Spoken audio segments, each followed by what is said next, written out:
ফরিদপুরের ভাঙায় এক নারীকে নিজের স্ত্রী দাবি করে দুই ভাইয়ের মধ্যে শুরু হয় তুমুল মারামারি। ঘটনাটি ঘটেছে খোদ থানার সামনে।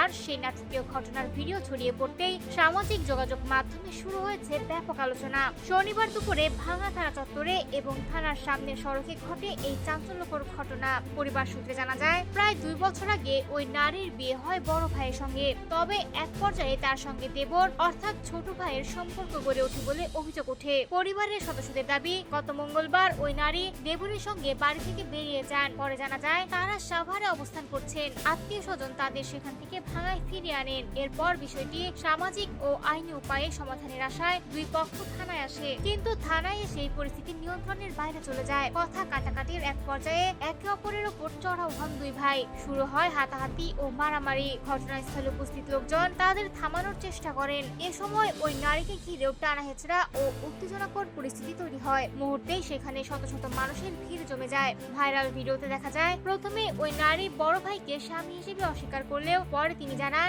আগে তার সঙ্গে সংসার ছিল। তবে তার দাবি, প্রথম স্বামী ও পরিবারের সদস্যদের নির্যাতনের কারণে তিনি স্বামীকে ছেড়ে দেবরকে বিয়ে করেছেন। এরপর দুজন অন্যত্র গিয়ে ঘর সংসারও শুরু করেন বলে দাবি করেন তিনি।